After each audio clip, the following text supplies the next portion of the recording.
This is Teachers Talk Radio, and you are listening live.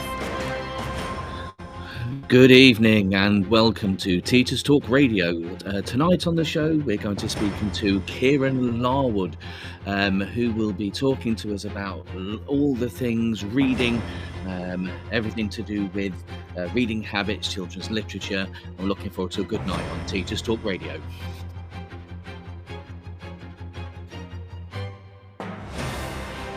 This is Teachers Talk Radio, and you are listening live. Tune in live at ttradio.org, or to join in the conversation, download the Podbean app and search Teachers Talk Radio. Follow the hashtag TTRadio. Tune in, talk it out with Teachers Talk Radio.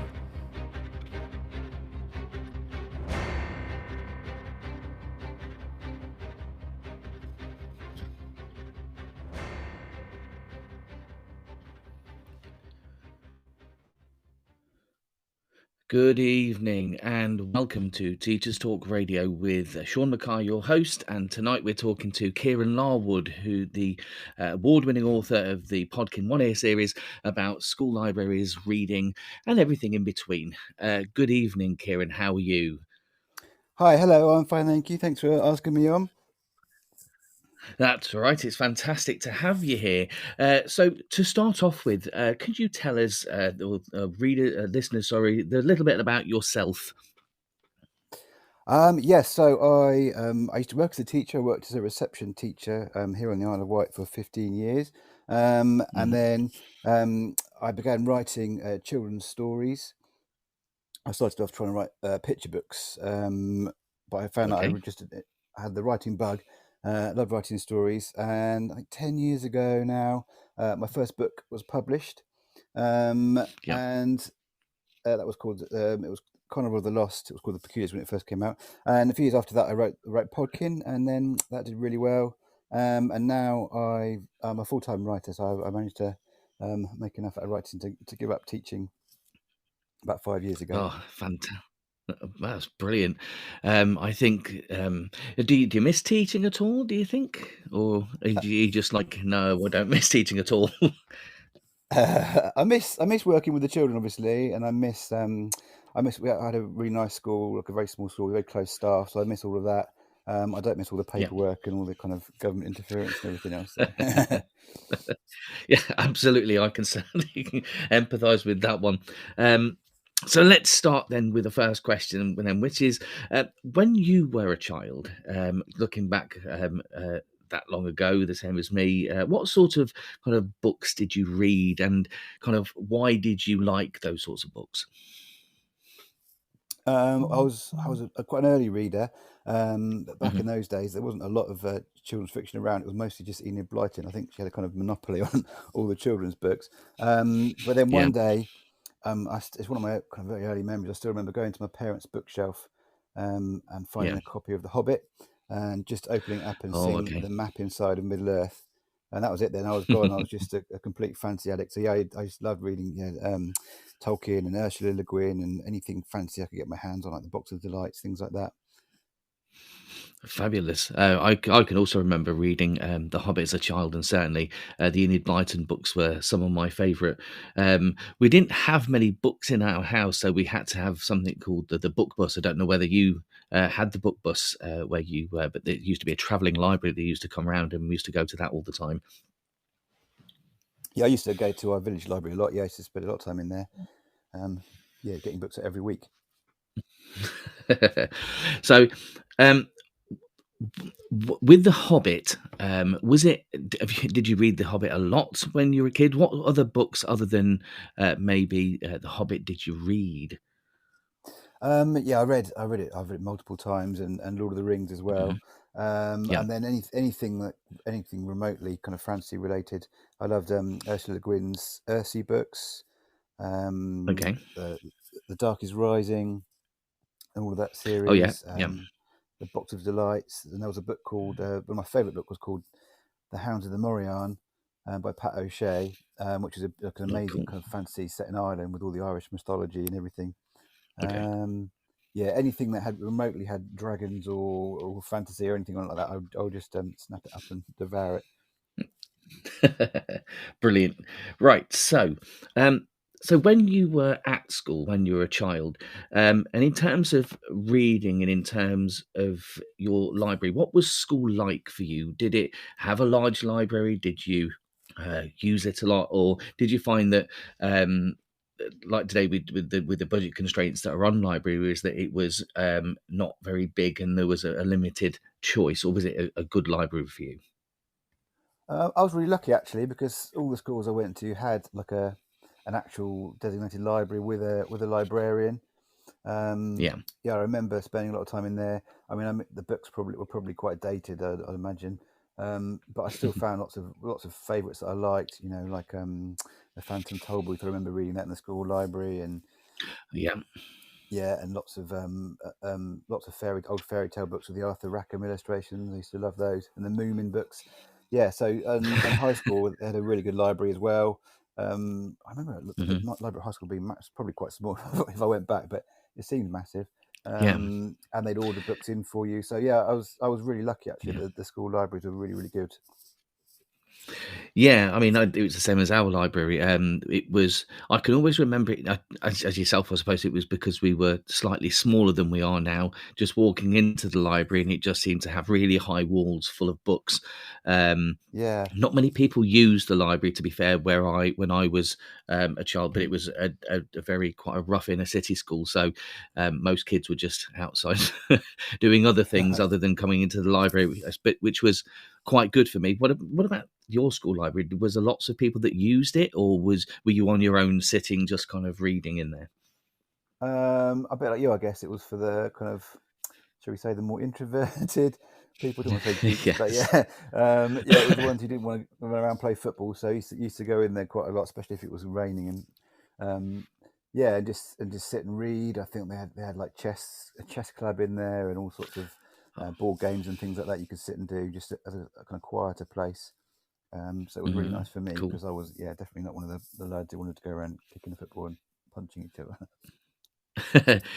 To be fair, I was also one of the kids that liked going around playing football. I did both, but it was always nice once, especially when it was raining. You can always go into the library because there wasn't many people there, so we could just sit there and just read. It was quite nice. I remember our librarian being someone that this old white-haired woman, and she just used to sit there and look at you as you were walking around, and I just used to think she thought I was trying to steal the books or something, but um, we live and learn. Librarians galore, So yeah. yes, it was definitely, especially I mean, it's not like today. I mean, the library at the school that I go to at the minute. I mean, we try to be quiet, but it's we try to make it much more inviting. But I certainly remember the librarian just following you. The eyes followed everywhere. It was like one of those paintings that even if she wasn't looking in your direction, you could see that she was watching you. But then again, right. So going back to actually something that you said earlier, and for our next question, is your favourite book, and you talked about the fact that it was one to do with Irish mythology. What is your favourite book? Can you tell us what it is and tell us a little bit about it? Maybe the author was and why you loved it so much. Um, yeah, I'll talk about Hounds of the Moran because everyone knows The Hobbit. But Hounds of the Moran is a book that kind of, I think, has gone under the radar and now it's a bit lost in time. I think, but it's an absolute classic. It was by an author called Pat O'Shea, and sadly, it was Yeah. the only book she wrote. I think she was working on the sequel when she passed away. Oh Um, dear. yeah, so but it's a beautiful book. It's about a young boy who lives in Galway in Ireland, and Mhm. him and his sister kind of get drawn into this world of Irish mythology. It's got all the Irish gods and goddesses in there, and they get Mm. taken to the other world, which is like the Irish, um, where all the legends live, and Cuchulainn, and they get hunted by the Morian and their hounds, and there's all sorts of magic goings on, but it's never kind of terrifying. There's always like a charming Mhm. edge to it, an atmosphere to it, and it's just beautifully written, and yeah, it just absolutely captured my imagination, and ever since then I've been like fascinated by Irish mythology and um, and I used to love drawing the Celtic knotwork, the symbols and everything like that. Yeah. And the Book of Kells and everything. Yeah, so it's just a really charming, wonderful book that I read. I read several times all through my childhood, and I've read to my own children as well. Yeah. Yeah, it deserves to be much better known than it is, I think. Absolutely. It sounds like a wonderful book. It might be one that I'll try to look up. It's probably one that's out of print at the minute, so it might be in some second-hand bookshop somewhere. But hopefully, I'll try and find it for our library. It sounds fascinating. With all of the maps, just going on a side for a minute, because you talked about the illustrations that were in the book and the ones that were in the Hobbit one. Is that because you also illustrate as well? So I was just wondering whether or not was it the maps and the drawings in the books that you saw as kids that made you want to also be an illustrator as well? Oh yeah, I love a book with a map in the front. I used to sit and draw my own maps, and yeah, absolutely love it. But I think the thing that made me want to draw was I used to love reading comic books as well. I used to read one called Oh 2000 yeah, AD. I'm not sure if it's still going or not, but yeah, I used to get that every week I remember from the New 2000 Age. AD. Yeah, I loved it, and I used to copy all the pictures. So yeah, all through high school and growing up, I wanted to be a comic book artist. Um, Yeah. I mean, to be fair, I was also a big Beano and Dandy fan. Every week we used to get those ones as well. Some cracking ones. Have you read any more books in terms of Irish mythology that you've really liked, or have you expanded on that when you were a child as well? Like I know that there's a Percy Jackson ones that deal with kind of Greek mythology now. So were there any other books that you've read since Pat O'Shea's book that you've liked and enjoyed? um, No, I didn't know a lot about Irish mythology. Well, not at the time. Yeah, I mean, since then I've gone on to read. I like Neil Gaiman's done an amazing book about Norse mythology, yeah. with all the Norse myths, and then yeah, loads of. I mean, fantasy is really heavily influenced by Norse and Celtic mythology, isn't it? So yeah, a lot of the books I Mm. read, kind of, you can pick up elements that are in there, definitely. Oh, cool. Okay, fantastic. So we're just going to go then for a very short break, and then I'll be back with you in a second to talk about diversity in literature. I'll be back in a second. Teaching is a rewarding profession, but it comes with its fair share of challenges. That's where ADAPT come in. We're not your typical trade union, but instead a modern, apolitical alternative, offering expert legal, employment and mental health support.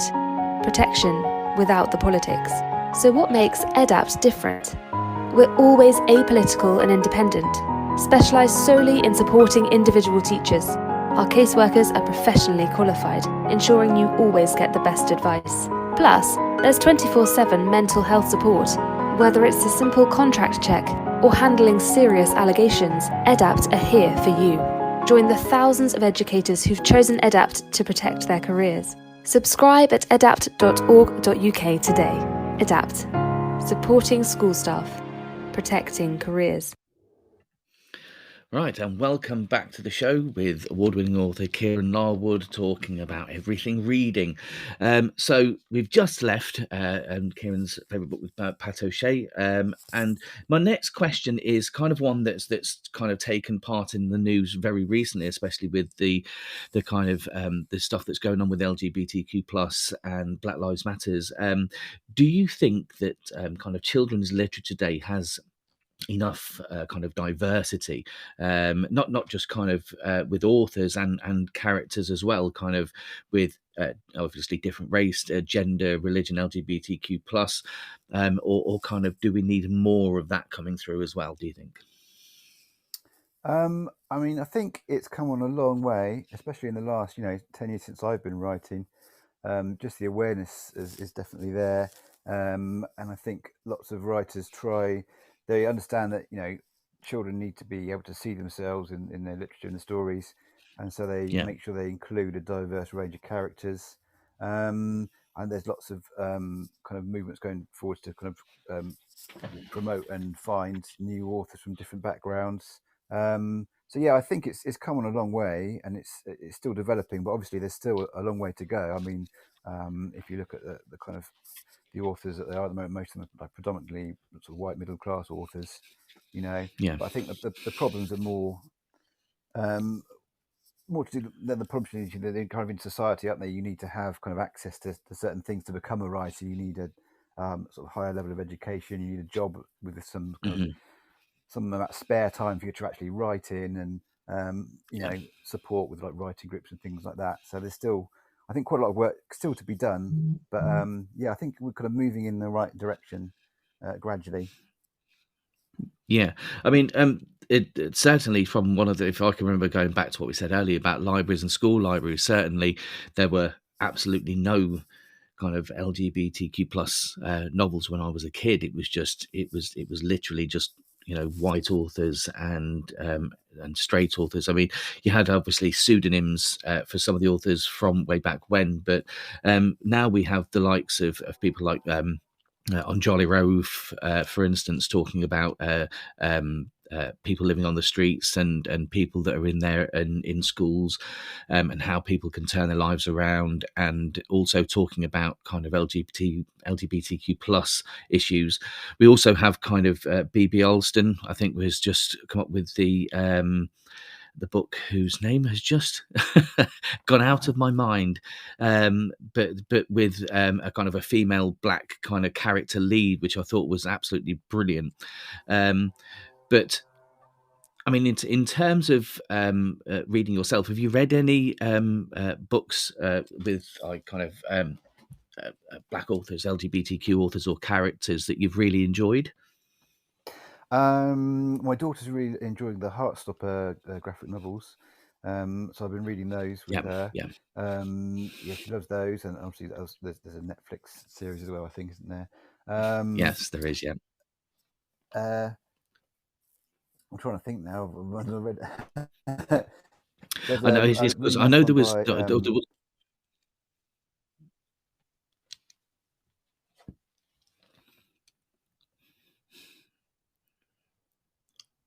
I mean, I know that there's certainly one I read, which was called My Father and the Rainbow, I think it is, which is where a child, it's from a child's perspective, where their father comes out as kind of being gay and their parents are split up. And it's about how they kind of how that child deals with that. And there's also, and I'm trying to remember because there was an actress as well that talked about talking of diverse, obviously with someone that stutters, and that's that book. I come, it's. The funniest person on earth, or something like that. I can't specifically remember, but I also found that good because we had a couple of kids that stutter in our school, and that's one of the greatest things is having kids kind of read these stories and have it kind of relate to them. So going on from that then, and obviously we might come back to that because I'm sure that there'll be some more authors that you and I remember that we can come back to at yeah. that point.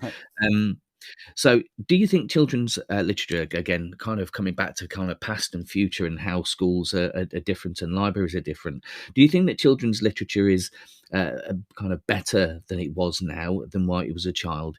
I mean, certainly in times, maybe in terms of vocabulary, the amount of books that there are, kind of the different genres of book that children can actually access nowadays.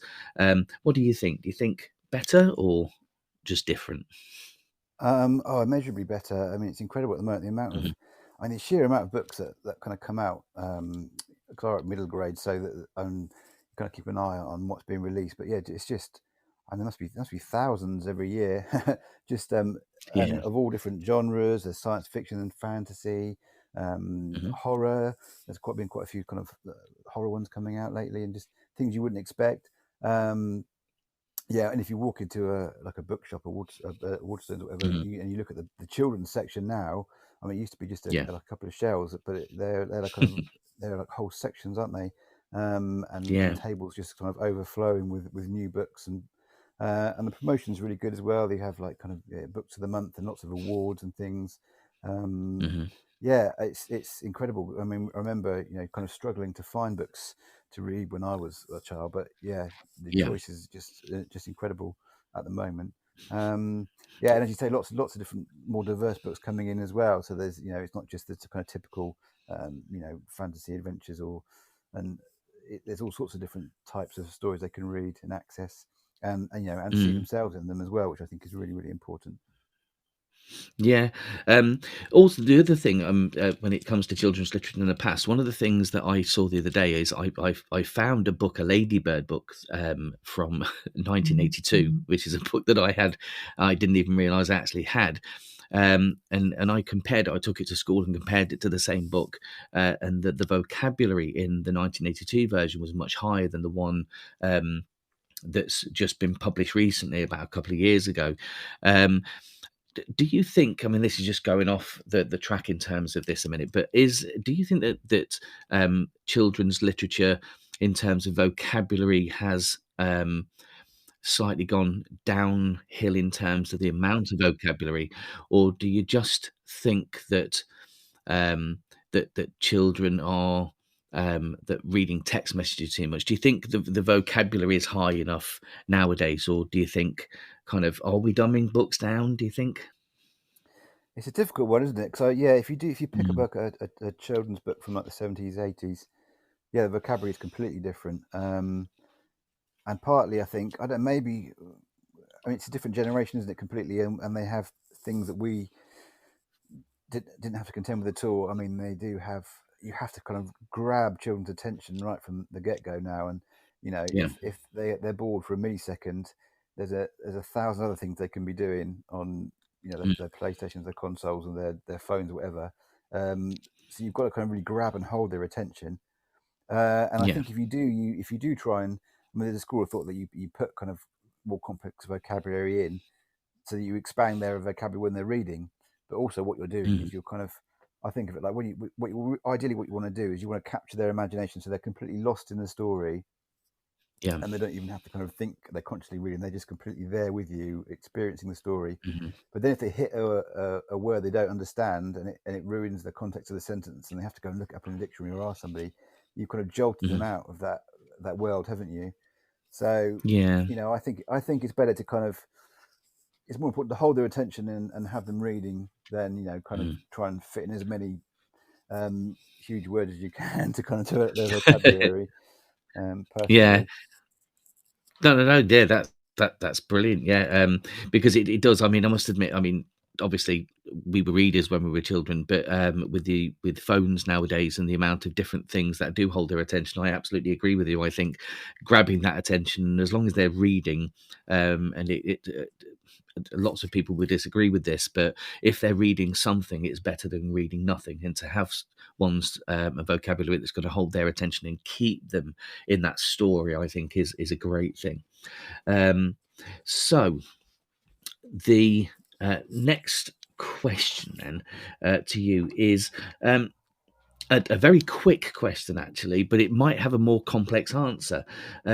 Would you rather have maybe in a school library or in your library, would you rather have a paper book, an e-reader, or both? Ooh, I mean, I do have a Kindle, which is great if I'm traveling, and sometimes you can pick up some quite good book deals on there, can't you, and things like that. But personally, I love to have a book in my hand. There's something quite tactile about it, isn't there? And the smell of a book and the feel of the pages. So I would go for paperback or hardback books every time. But then again, that's what I've grown up with, isn't it? And that's what we were used to. So I don't know. I mean, I think looking at my own children, if something's on a screen, they'll watch it, whatever it is. Even some of the rubbish they watch on YouTube. Just because it's on a screen, they'll look at it. So maybe e-readers, I don't know, they might just because it's on an e-reader on a screen, they might want to be more inclined to read it. So I think different. You need both, I guess. But personally, I prefer books every time. Yeah, I think I'm with you. I also have both. I have a Kindle on my phone as well. I think you can get a Kindle anywhere now. I think that the one thing that I found is that because my daughter also has a Kindle on her phone, but what generally tends to happen is when she's reading, if she gets a notification or if she gets a text message, then generally that kind of cuts through anything that she's reading, because the text message or the Snapchat alert or the Instagram kind of thing takes precedence over it, and she just clicks on it, and then she's on it for the next 20 minutes or maybe an hour before she comes back to that reader. Also, do you think that, I mean, when I first got a Kindle, it had like kind of a grey screen. I don't know whether your Kindle's upgraded to the kind of the white one, but I don't know whether, when I have a Kindle in my hand, it's nowhere near, even the Kindle white, the paper white one doesn't seem as nice as a book. I don't know which one yours is. Yeah, I've got the paper white one. Yeah, it's like backlit, so you can and you can read it at night, I suppose, which is good, isn't it, without straining your eyes too much. Yeah. And as my eyesight kind of gradually degrades, I can blow the text up a little bit just to help me out. But you can't sniff a Kindle, can you? So No, you can't. And the smell of a book is certainly something that's extremely distinctive. Not that we sound very weird at the moment, going around Waterstones sniffing the book just to see whether or not we like the book. And I suppose also the other thing is, with a book, you get these wonderful illustrations like yours, like the Podkin series is. So these wonderful illustrations on the front, and they can give you this first burst of kind of excitement about reading it. Do you find that as well? Yeah, they don't look the same on a Kindle, do the illustrations, and you can't kind of, it's not the same, is it, as being able to kind of really pore over them, and the quality's not there, and they're very small. Whereas my books, I've got I'm very lucky to have an amazing illustrator called David Wyatt, and he does these lovely like double page spreads, just absolutely packed with detail, and you can sit and look at them for hours and spot all the little things. Every time you look at it, you spot something else he's added in, which you wouldn't be able to see on a screen, I don't think. So definitely Absolutely. Real books are the best as well. Yeah, the other thing I suppose I haven't put on there. I mean, obviously we have Kindles in our library. We also have books, but we also have devices to listen to. Do you have kind of something like Audible or maybe CD players with discs in? Do you listen to stories as well, or are you just kind of a reader or e-reader person? Yeah, I've tried audiobooks, but they're not for me, I don't think. I like to be able to. I mean, I'm quite a fast reader, I think, and so I like to be able to set my own pace. Whereas you're always at the pace of the narrator, aren't you? Or if you can speed it up, but then it just sounds like a Smurf reading it. So, yeah, I've tried it, but they're not for me. I know some people can put them on or they do the housework or the gardening and stuff like that, maybe. But I prefer to sit and read my books really and have my own internal narrator going on. Yeah. I mean, to be fair, I do like e-readers. I listen to it on the car in the morning as I'm driving to school. So at the minute, I'm reading the Wheel of Time series, or rather, I'm listening to the Wheel of Time series. But I do understand what you mean about the narrator's pace, because I didn't like the people who were reading it when I first started reading it, but now I couldn't imagine anyone else narrating it for me. If they changed the author halfway through the set of books for the Wheel of Time series, I think I'd probably phone in and complain to Audible. I don't know. So what we're going to do is we're going to go now to the news. So I'm going to talk to you again in about 8 minutes once the news is finished. So we'll be back after this. Teaching is a rewarding profession, but it comes with its fair share of challenges. That's where ADAPT come in. We're not your typical trade union, but instead a modern, apolitical alternative, offering expert legal, employment and mental health support. Protection without the politics. So what makes ADAPT different? We're always apolitical and independent, specialised solely in supporting individual teachers. Our caseworkers are professionally qualified, ensuring you always get the best advice. Plus, there's 24/7 mental health support. Whether it's a simple contract check or handling serious allegations, ADAPT are here for you. Join the thousands of educators who've chosen ADAPT to protect their careers. Subscribe at adapt.org.uk today. ADAPT. Supporting school staff. Protecting careers. This is Teachers Talk Radio. And this is Teachers Talk Radio News.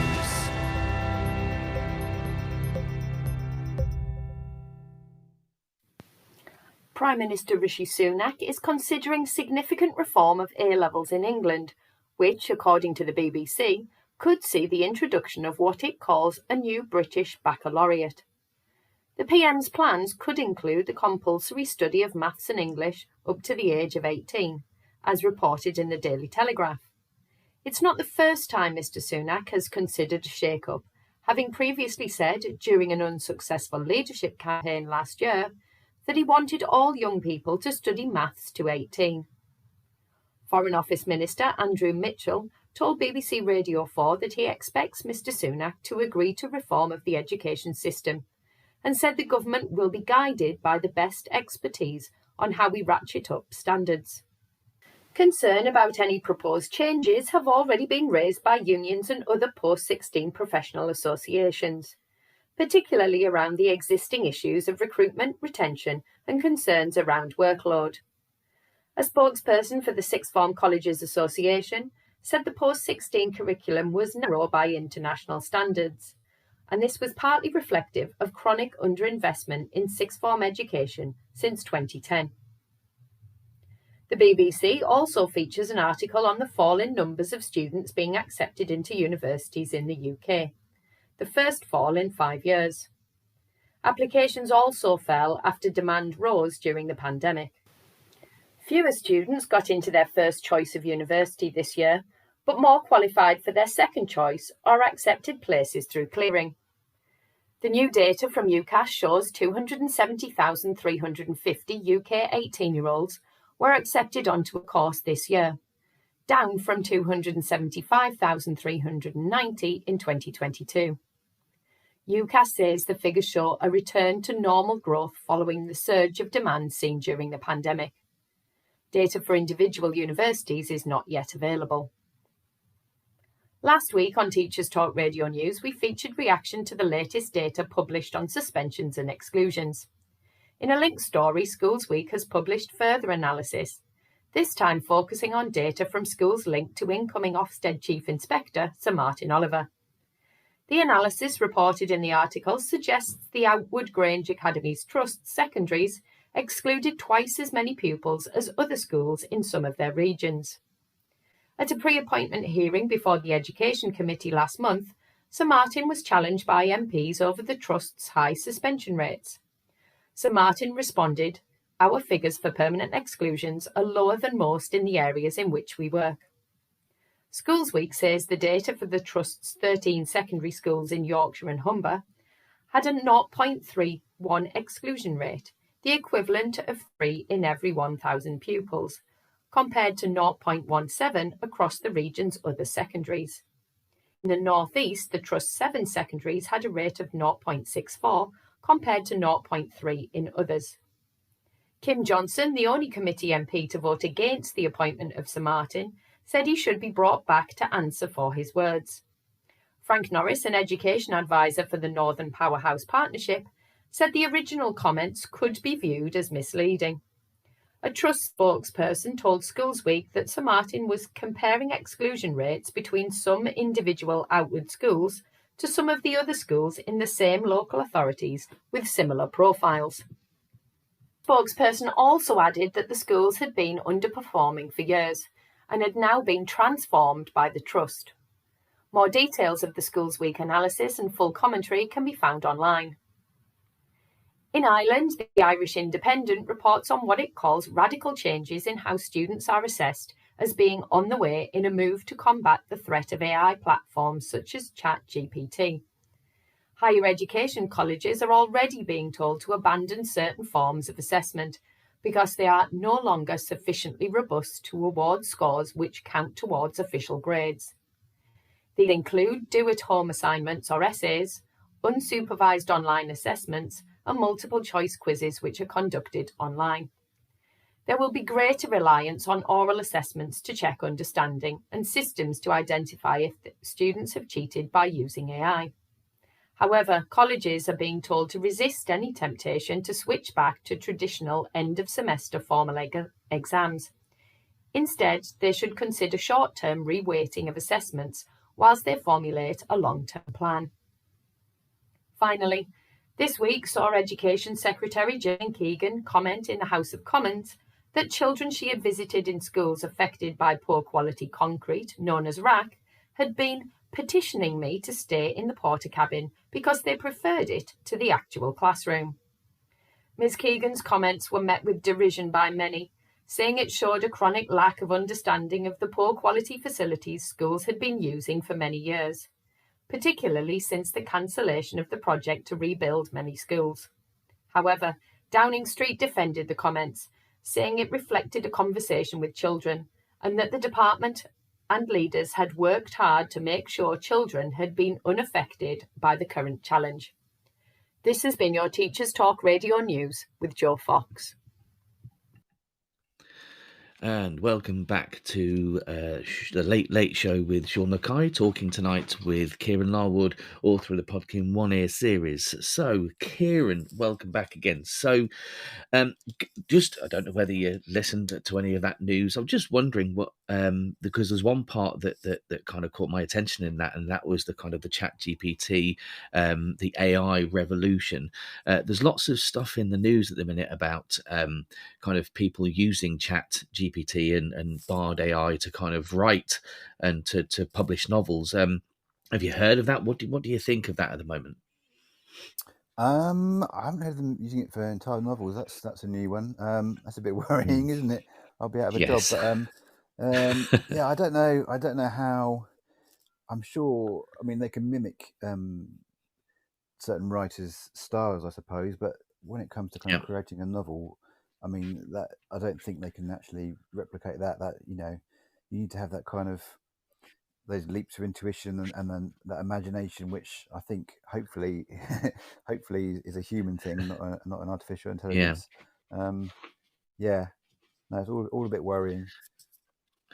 Yeah, I mean, certainly one of the things that's been worrying in school is children using ChatGPT and Bard AI to kind of write some of their homework for them, and to do other things. But you know, it's getting bigger, and it's kind of for teachers. It's kind of, where does it stop? I suppose the big thing is you can't take ChatGPT into an exam with you, so it isn't going to be that big of an issue, I suppose. So, getting on to back to school libraries, so if you had an unlimited budget and you were going to choose some books to fill up your library, your school library, or your children's school library, what books and what authors would you have in your kind of ideal school library?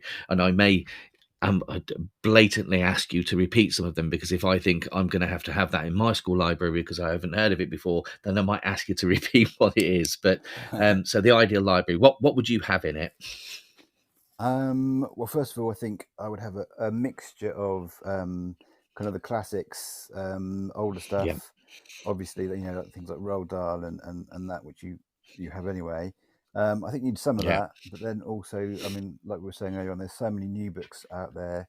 So, and I would, if it was unlimited budget, then that's a chance to kind of really stock the shelves with some of the high quality books that are out there. Trying to think of all the books I've really enjoyed. I love Sophie Anderson's books. She did The House with Chicken Legs. Oh yes, Bear. Great books. M.G. Leonard, who's done the Beetle Boy series and the Twitch series, and Adventures on Trains, or Mysteries on Trains. Yeah, I love Emma Carroll. She does historical fiction. Her books are amazing. I love. Well, I've never heard of Emma Carroll. Oh, she's done. So her most popular one, I think, is called Letters to the Lighthouse. It's set in World War II. Yeah, it's just a great book. All her books are amazing, really well researched, and really kind of capture the periods they're set in. I love. Oh, I've just recently read Jamie Littler's new book. I love his books. He's Frostheart is his main series. He's done a new one called Arcspire. And he illustrates those himself. He's an amazing illustrator as well. Trying to think of all the Mine goes blank. I'd love to have a graphic novel section as well, because I think that's a really good. Yeah. We're saying about sort of capturing children's attention, and often you get kind of reluctant Hmm. readers who will pick up a graphic novel instead. And there's some really Hmm. good ones coming out now, kind of aimed at children. There's Heartstopper, like I said, for older children maybe. Yeah. And there's a series called Amulet, which is like amazing. It's kind of a bit of fantasy, bit of sci-fi, Okay. bit of magic. Those are really good. And my favourite one I've read recently is called Lightfall, by Lightful. Lightfall, yeah, by Tim Probert, I think is the author illustrator of those. Hmm. Yeah, just the artwork in those is amazing. Yeah. And manga. My son, he kind of doesn't really enjoy reading books so much anymore, but he will pick up a manga and read it. So I think that's also a Mm. good way to hook children in. He likes My Hero Academia, and Yeah. I can't remember any of the others, but yeah. So I have a broad range of sort of literature from different periods, and then different types as well, so graphic novels and manga and Yeah. non-fiction as well, of course. Some children really like reading non-fiction, don't they? Yeah. Yeah. So when you talked about the classics, and you said the kind of Roald Dahl, would you actually include kind of things like Charles Dickens or maybe Jane Austen or anything like that, or are you talking about kind of just kind of Roald Dahl, Enid Blyton, that sort of stuff? Would you have the kind of the Dickens classics, those sorts of ones? I mean, I think it's good to include them. I did an event Hmm. recently, and I was just talking to the kids about. They were slightly older. They were kind of 12 to 14. I was talking Yeah. to them about what books they're reading. One of them said he was reading like the original Sherlock Holmes books, and he really enjoyed them. Oh So yeah. so I Yeah. think it's good to have them there, um, to look at, and you can get kind of you can get adapted versions, can't you, as well, as a kind Yeah. of as a way in maybe, and then have the originals there. I mean, it's like Oliver Twist is quite easy to read, isn't it? Once you get into the Yeah. kind of the style of vocabulary and the kind of elongated sentences and everything else. Yeah. But yeah, I think it's good to have there for the children to see, Yeah. and get a sense of, because it's part of our culture, isn't it? Yeah, absolutely. I mean, as I said, when I was a kid, certainly think Sherlock Holmes was one of my favourites, simply because I think they're really short, but also kind of really exciting. I know that the Sherlock Holmes, The Hound of the Baskervilles, is one of the things that we teach at my school, which I'm extremely excited about because it's one of my favourite books as a child. But another one that we have in our library, which is in the fantasy section, which I'm extremely happy about, is the Magician's Short series by Raymond D. Feist, which lots of Oh the year yes, yeah. 11s seem to take out. But there's also because the fantasy section, obviously, I'm the same with you. I'm a very big fantasy fan, so the fantasy section now one is full of the books that I've donated because my wife's told me to get rid of them because we're just filling up the house with them. So we also have Oh, the kind of magician series from Trudy Canavan. We have, I can't remember the name of the author, but the Dwarves series as well, which is great. But also, we've got 3 different Lord of the Rings books, one with lots of illustrations, the original illustrations in there. That has to stay in the library, but we also have 2 other ones which are out regularly. But certainly a wide variety of ones just there. I agree with you with the Sophie Anderson ones. That's a good question. Which one of the Sophie Anderson ones are your favourite? I know that House with the Chicken Legs is my daughter's favourite, but what about you? Have you got a favourite from the Sophie Anderson books? I think that was my first one of hers I read. So yeah, I really like that one. And The Girl Who Speaks Bear is great as well. Yeah, The House of Chicken Eggs is amazing, and it's been adapted into a stage show. I think I'm going to go see it with my children yeah. in half term. So I'm really looking forward to that. It's a Okay, great. that's It's cool. got a brilliant Brilliant. way of writing. Oh yes, absolutely. I agree. She's certainly someone that captivates your attention. And also, I think on Charlie Rofus, I think another one that I would include in a school library as well. I think she actually writes some amazing books.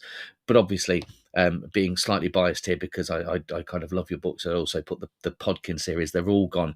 I've read them, and then they've gone straight into kind of the library. So there's a section there with your books in our library, certainly. Oh, thank um, you, thank you. in terms of non-fiction, because I was talking to this with some librarians a couple of weeks ago, in the non-fiction section. Do you think there is specific books which should be in the non-fiction section? So, for instance, in order to kind of like creative writing books on how to write, or books on maybe how to kind of to supercharge your imagination, or that sort of books. Is there anything that you would include in the non-fiction section which you think is essential?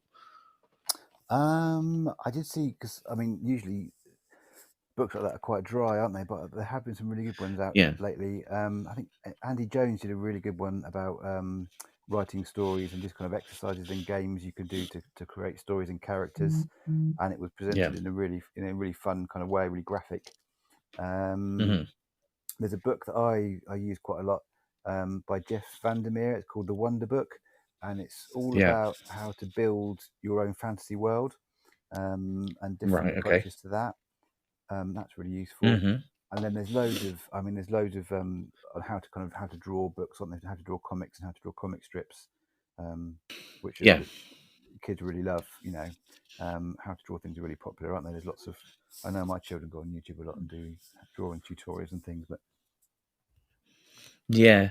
Okay, that's brilliant. Okay, thank you very much. Right, we're just going to have one more advert, and then we're going to come back to you, and we're going to talk about your final question, because obviously having an author on the show, we can't not go without talking about writing. So I'll be back in a minute. Teaching is a rewarding profession, but it comes with its fair share of challenges. That's where ADAPT come in. We're not your typical trade union, but instead a modern, apolitical alternative, offering expert legal, employment and mental health support. Protection without the politics. So what makes ADAPT different? We're always apolitical and independent, specialised solely in supporting individual teachers. Our caseworkers are professionally qualified, ensuring you always get the best advice. Plus, there's 24/7 mental health support. Whether it's a simple contract check or handling serious allegations, ADAPT are here for you. Join the thousands of educators who've chosen ADAPT to protect their careers. Subscribe at adapt.org.uk today. ADAPT. Supporting school staff. Protecting careers. And welcome back to Teachers Talk Radio with Kieran Larwood, talking everything reading. So, Kieran, a question about writing then. So obviously being a teacher, and having a year 11 class and having a bunch of students that have about 45 minutes to write either a description or a story, which is a very small amount of time to actually come up with something, considering the amount of time it actually takes to write these things. If you could give them advice about writing a good story, a good description, creating a character, kind of what would those things be? What advice would you give to students with only 45 minutes to write? yeah, that's a really short amount of time, isn't it? I mean, Mm. not so much just for the writing, but just having an idea sometimes can take hours and hours. Um, so what I usually do, when I'm writing a scene is, I'm quite a visual kind of person. So I usually Yeah. kind of see it in my mind's eye, Hmm. and then just describe it as I'm seeing it, if that makes sense. So a bit like, Yeah. when you're watching a film, maybe the opening credits, and there's usually a kind of like a slow pan across the setting, just setting the Yeah. whole atmosphere for the film, and you can see details that might be reflected in the story there. I just Hmm. imagine that my mind's doing that, and then write it as that's happening. So so you're trying to make the reader's mind follow your eye, and Yeah. take everything in. And also, the good thing about writing is it's not just visual, because you've got all the other senses there that you can bring into it as well. So don't forget to talk about what your narrator or character can hear, what they can feel, they can Yeah. smell or taste Mhm. even, and just kind of really create that image in the reader's eye. Yeah, and just, there's lots of things you can do with language as well. I mean, when Mhm. I was kind of my early days of writing, I used to practice writing a lot of poetry. It was Yeah. awful poetry, but it's just the skill of taking an idea and kind of and condensing it into just a few words. Is Yeah. really useful for description, because if you can say something in a few words and capture it, it's much more powerful than taking a whole paragraph. Um, Stephen King's written a brilliant book called On Writing, which describes how the best Yeah. authors could describe a person just with like 3 words, and that's it. You've got that Yeah. person. You can see them. You can understand them. So yeah, just kind of punchy descriptions. Kind of use your poetic skills to kind of really encapsulate things in as few words as Mhm. possible, I think. Um, Yeah.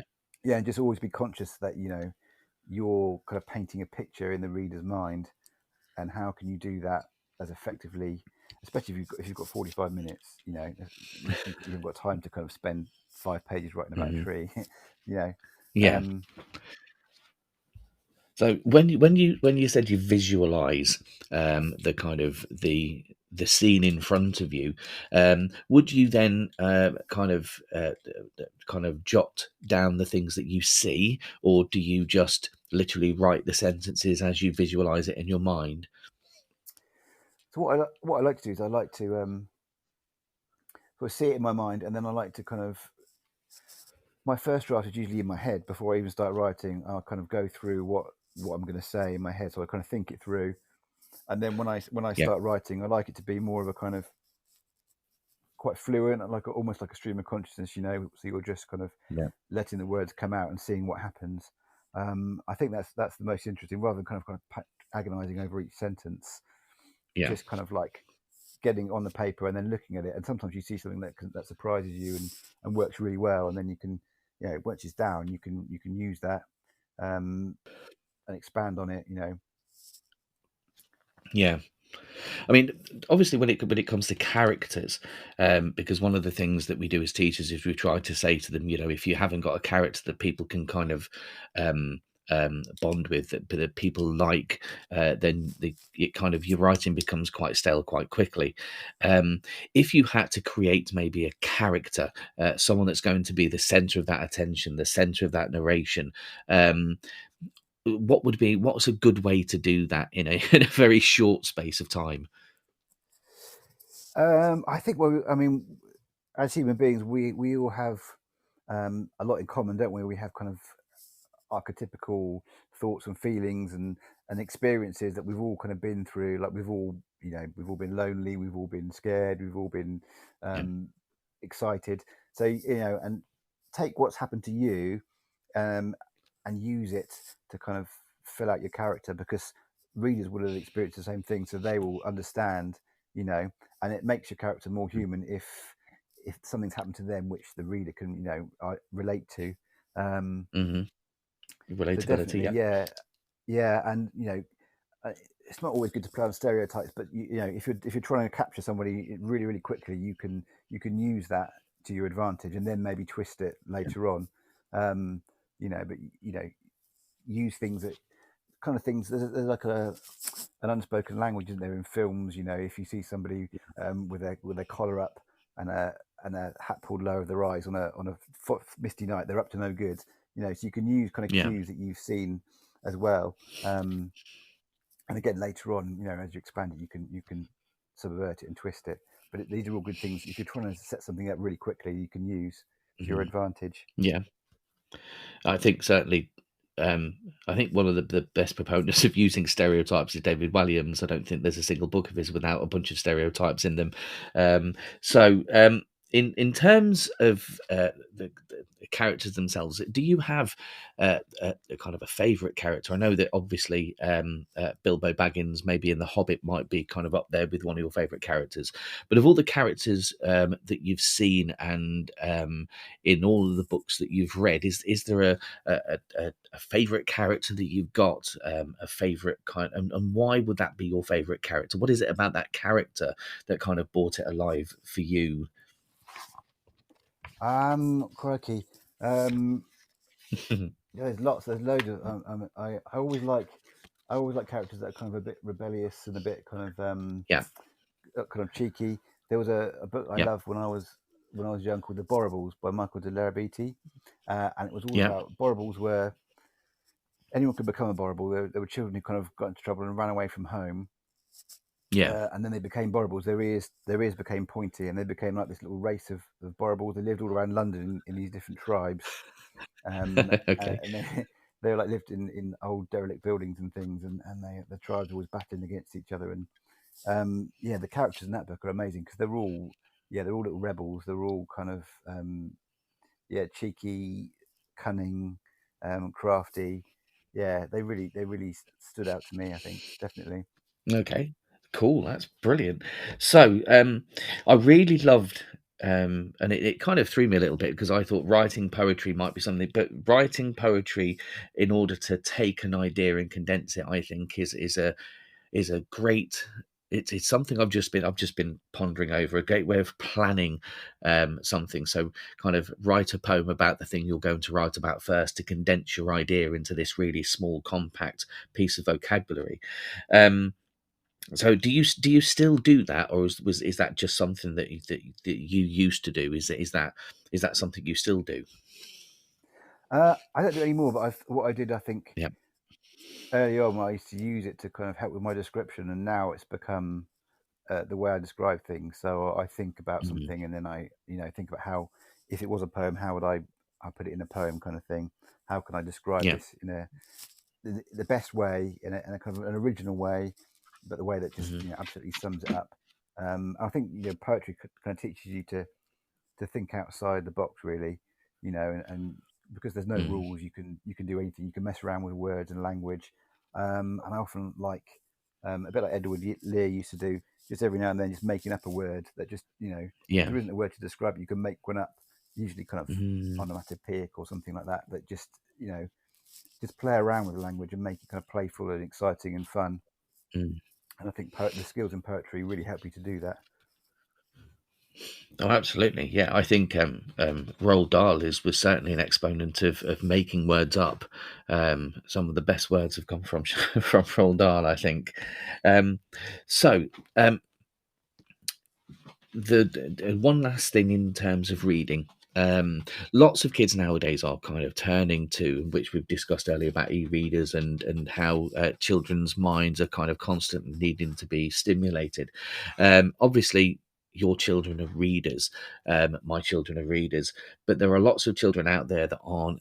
Is there any way that you think would be a good way of getting kind of school children into reading more? I think just sharing books with them. I know a lot of the curriculum.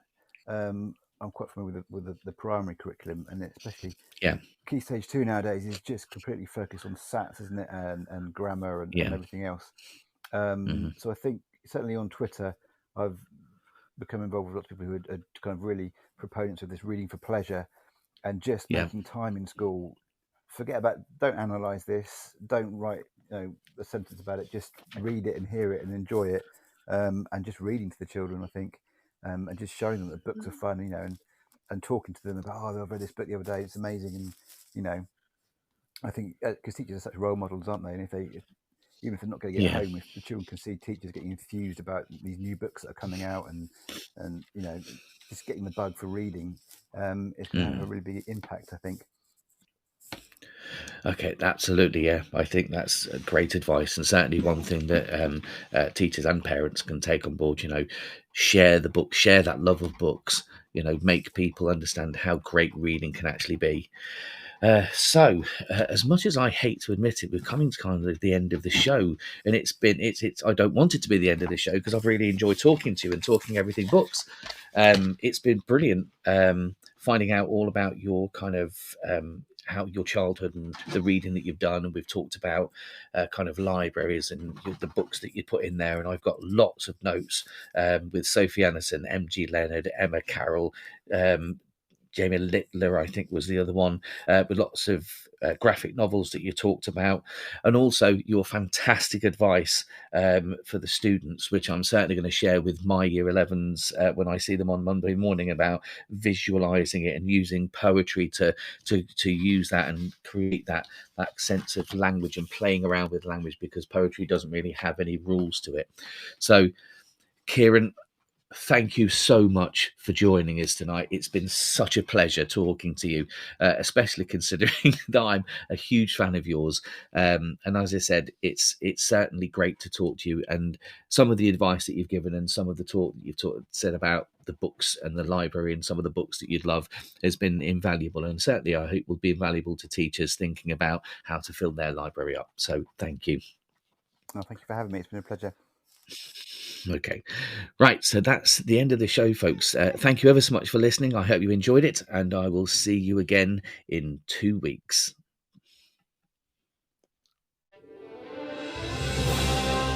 You've been listening to Teachers Talk Radio. Tune in live and listen back at ttradio.org. We look forward to hearing from you next time on Teachers Talk Radio.